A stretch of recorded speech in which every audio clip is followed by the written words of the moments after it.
Digital Congo FM. La radio Digital Congo vous propose l'émission Limitless, produit par True Africa. Digital Congo FM.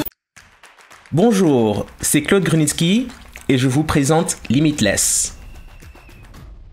Limitless est un podcast produit par True Africa qui pose les questions qui comptent pour l'Afrique. Nous cherchons des solutions africaines aux problèmes africains. Dans chaque épisode, nous posons à 3 invités une question qui compte pour les Africains. Et, sans surprise, ils ne sont pas toujours d'accord. Dans cet épisode, nous parlons de l'activisme des jeunes pour le climat. Je pense que le premier problème est que l'éducation autour du changement climatique est très abstraite. Le pouvoir d'un individu ne doit pas être sous-estimé, mais le pouvoir des communautés est également quelque chose qui peut vraiment déplacer des montagnes. Nous devons voir plus de jeunes avoir accès à des espaces où ils peuvent amplifier leur voix malgré leur race, quel que soit leur pays d'origine. Le changement climatique est l'un des problèmes les plus importants auxquels l'humanité est confrontée. Le réchauffement climatique affecte le lieu où nous vivons, ce que nous mangeons et l'air que nous respirons. Vous constatez probablement déjà les effets du changement climatique là où vous vivez, et ce sont les jeunes qui seront les plus touchés. Je suis donc ravi de vous présenter 3 jeunes militants africains qui se battent contre le changement climatique. Ils ne restent pas les bras croisés face à la hausse des températures. Tout d'abord, nous avons Kaliso Miataza. C'est une militante climatique sud-africaine de 18 ans. Elle vient de Soweto à Johannesburg. Notre productrice Dimfo Lekfer lui a parlé en anglais. Vous vous décrivez comme une activiste climatique intersectionnelle. C'est très intéressant. Qu'est-ce que cela signifie et comment êtes-vous entré dans l'activisme climatique ? Je pense que l'activisme climatique, pour moi, englobe parfaitement ce que je veux être en tant qu'identité, parce que c'est une question tellement intersectionnelle, tout comme le genre et tout comme la politique raciale et la justice raciale. Tout d'abord, l'une des choses qui m'a vraiment intriguée dans le mouvement pour la justice climatique est mon obsession pour l'Égypte ancienne. Je sais que ça semble égoïste, mais je peux expliquer. En gros, j'ai lu quelque part que le cours du Nil était modifié à cause du changement climatique. Et moi, j'étais vraiment désemparée parce que je suis obsédée par l'étude de l'Égypte ancienne et des anciens royaumes africains. J'ai donc décidé de me documenter sur les conséquences du changement climatique sur la configuration du Nil, sur les Éthiopiens, les Égyptiens et tous les pays traversés par le Nil. Et ça m'a intriguée. Puis, il y a eu cette opportunité avec l'Institut sud-africain des affaires internationales de réaliser un projet de recherche sur l'intersection entre le genre et la justice climatique. C'est là que les choses se sont approfondies et que je me suis dit « Oh mon Dieu, c'est un problème qui me touche vraiment, qui touche de manière disproportionnée le continent africain, qui touche l'agriculture et le continent africain, il touche les femmes du continent africain. » Avant, je ne me voyais pas m'identifier à ce mouvement. Et je ne peux pas me dire panafricaine, je ne peux pas me dire féministe, je ne peux pas m'identifier au militantisme si je ne fais rien contre le changement climatique et que je ne sensibilise pas les gens à ce sujet. Pensez-vous qu'on commence désormais à faire suffisamment d'éducation, en particulier auprès des jeunes, sur ce qu'est réellement la crise climatique ? Je ne pense pas qu'il y ait suffisamment d'éducation autour de ce sujet. Et personnellement, je pense que le premier problème est que l'éducation autour du changement climatique est très abstraite. On ne l'introduit pas et on ne l'enseigne pas à un niveau très élémentaire. Ok, oui, il va y avoir une augmentation de 2 degrés Celsius. Alors quel est le danger de cela ? Le problème n'est donc pas que l'éducation n'existe pas, c'est simplement qu'elle est très abstraite. L'autre problème de l'éducation au changement climatique, c'est l'accessibilité et le langage.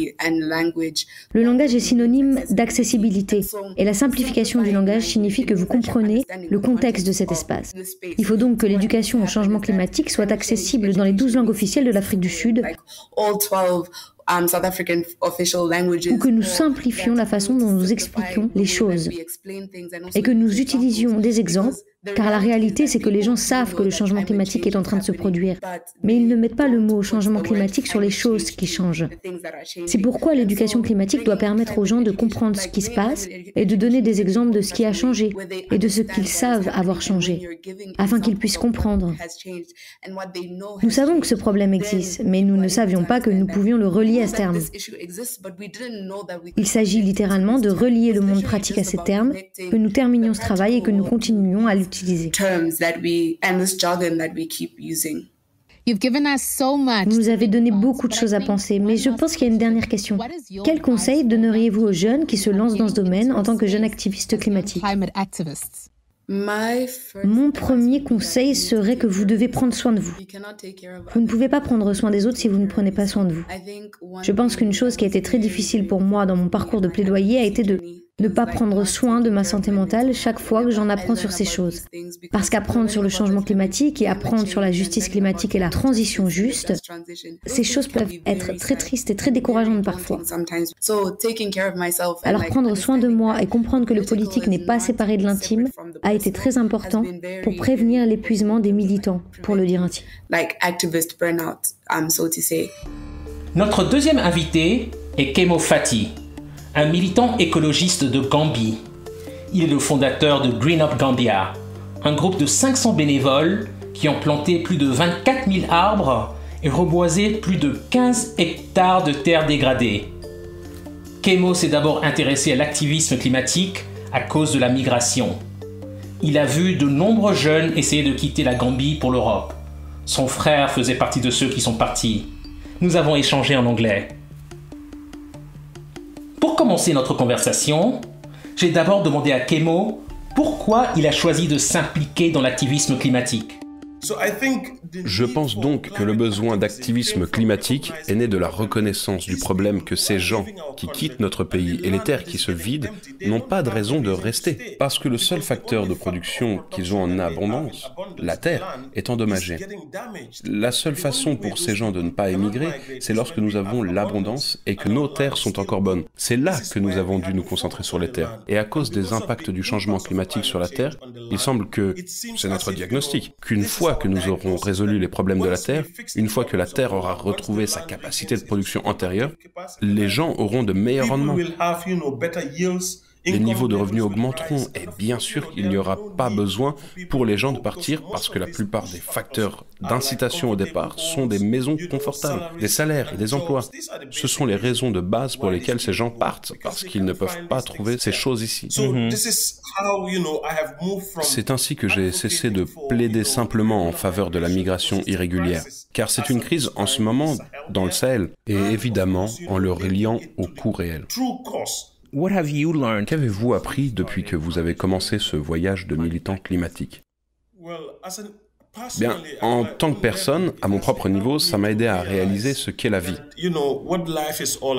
Parce qu'il y a des choses auxquelles je n'ai jamais vraiment pris le temps de prêter attention. Par exemple, la nature qui nous entoure ou la façon dont les gens sont liés à leur environnement immédiat. Ce sont des choses auxquelles je n'avais jamais vraiment pensé avant que mon frère ne parte pour ce dangereux voyage. Et je ne sais pas où ni quand je le reverrai ou même s'il s'en sortira. Ça m'a fait voir le monde d'une meilleure façon. Parce qu'en tant que jeune, on a toujours ce rêve de Wall Street de réussir. Mais à ce moment-là, ça n'avait plus vraiment d'importance pour moi. Ce qui compte, c'est pourquoi tout le monde ne peut pas vivre heureux et en paix avec ce dont il a besoin. Alors j'ai commencé à m'éloigner de cette idée de besoin de base. Et j'ai réalisé que, d'une certaine manière, nos problèmes ne sont pas insolubles. Ils ne font que mettre de l'huile sur le feu à cause des systèmes qu'ils ont utilisés, que nous avons utilisés pour nous gouverner. J'ai donc compris que tous ces problèmes que nous rencontrons, nous les avons provoqués nous-mêmes. Et nous pouvons les résoudre nous-mêmes, mais nous devons le faire collectivement. Le pouvoir d'un individu ne doit pas être sous-estimé, mais le pouvoir des communautés est également quelque chose qui peut vraiment déplacer des montagnes. Lorsque toutes les personnes et tous les endroits se rassemblent pour se battre les uns pour les autres, pour devenir le gardien de votre frère.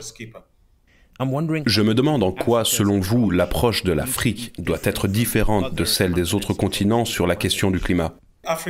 L'Afrique semble répéter les erreurs des Européens maintenant que nous sommes sur le chemin du développement. Ce que nous devons construire, ce n'est pas encore en place. Les systèmes que nous souhaitons arrivent mais ne sont pas complets. Donc il nous faut maintenant penser intelligemment. La plupart des infrastructures en Europe sont construites sur des combustibles fossiles. Vous savez, ils essaient d'abandonner progressivement le charbon et d'introduire l'énergie solaire et toutes sortes d'énergies renouvelables. Mais en Afrique, nous sommes en train de construire nos infrastructures de développement, des infrastructures de développement modernes sur des combustibles fossiles. Donc, c'est comme si l'Afrique devait se réveiller à cet appel apocalyptique et commencer à montrer l'exemple. Nous sommes ici aujourd'hui, nous avons dépassé beaucoup des limites planétaires que les scientifiques avaient prévues. Donc, nous sommes effrayés. Lorsque j'étais enfant, même dans ma propre maison, ici, nous pouvions voir tous ces animaux. Nous avions des noms locaux pour les éléphants, les zèbres, les lions, mais aujourd'hui, les enfants ne connaissent même pas les noms locaux. Nous n'avons même pas un seul grand félin ici, sauf les hyènes. Nous adoptons une approche superficielle de la question. Nous détruisons le produit de millions d'années d'évolution que notre continent a la chance d'avoir. Notre troisième invité est Davis Rubin, un militant écologiste ougandais. Il fait partie du mouvement Rise Up, aux côtés de la militante climatique ougandaise Vanessa Nakate. Si vous ne la connaissez pas, elle fait campagne aux côtés de Greta Thunberg. Nous avons échangé en anglais. Pour raconter son histoire, j'ai demandé à Davis comment il s'est impliqué dans l'activisme climatique. It all started in 2019 and Eh bien, tout a commencé en 2019. Et juste pour vous donner un bref aperçu, j'étais un camarade de classe de Vanessa Nakate. Après avoir obtenu notre diplôme, nous recherchons tous des choses différentes à faire de nos vies et de nos carrières. C'est ainsi que je voyais Vanessa debout dans les rues avec des pancartes et des messages sur le changement climatique. Évidemment, je n'avais aucune idée de ce qu'elle communiquait. Je l'ai donc contactée pour lui demander ce qu'elle essaie de faire passer comme message. Qu'est-ce que le changement climatique ? Parce que nous n'étions pas tellement conscients de cela, malgré le fait qu'il y avait des conséquences du changement climatique dans nos communautés et dans les pays voisins. Nous avions l'habitude de voir les effets du changement climatique. Nous pensions que ce n'était que des courants habituels qui se produisaient. Donc pour en savoir plus, je l'ai contactée et elle m'a donné des détails sur le changement climatique. C'est ainsi que plus tard, j'ai réussi à avoir une vision plus large du changement climatique et de la crise climatique. Nous avons parlé de Vanessa, qui est déjà très connue dans l'espace climatique. Je lui ai demandé pourquoi il a décidé lui aussi de s'impliquer.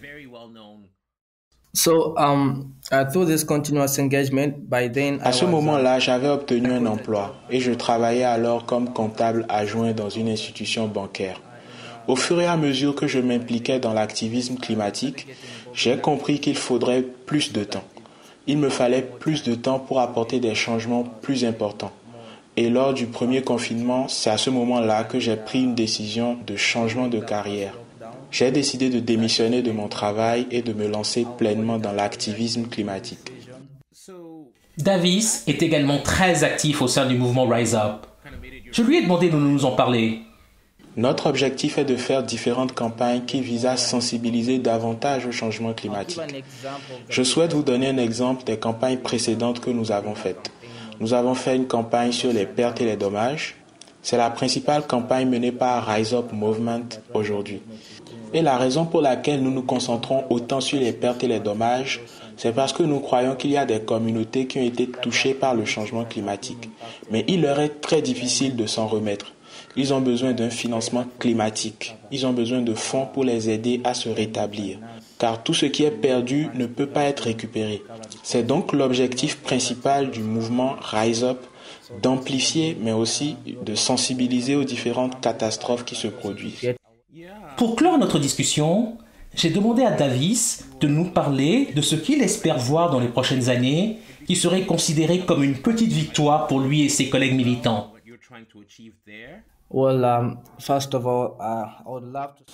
Nous devons voir plus de jeunes avoir accès à des espaces où ils peuvent amplifier leur voix, quel que soit leur pays d'origine. Nous aspirons à avoir une culture où il y a une équité, où il y a des réparations et où les communautés travaillent main dans la main pour mieux reconstruire la société après la crise climatique. Ces 3 jeunes militants pour le climat, issus de tout le continent, essayent de protéger leur pays à leur manière. Et ils savent tous qu'il n'y a pas de réponse simple en matière de changement climatique. Mais Calisso, Kemo et Davis proposent des solutions et cela me donne de l'espoir. Le potentiel de l'Afrique est illimité et nous pouvons être optimistes car notre avenir est entre leurs mains. Merci pour votre écoute. Ce podcast est rendu possible grâce à une subvention du département d'État américain et de la fondation Seenfire. Vous pouvez écouter ce podcast sur toutes les bonnes plateformes et sur www.trueafrica.co/limitless. Digital Congo FM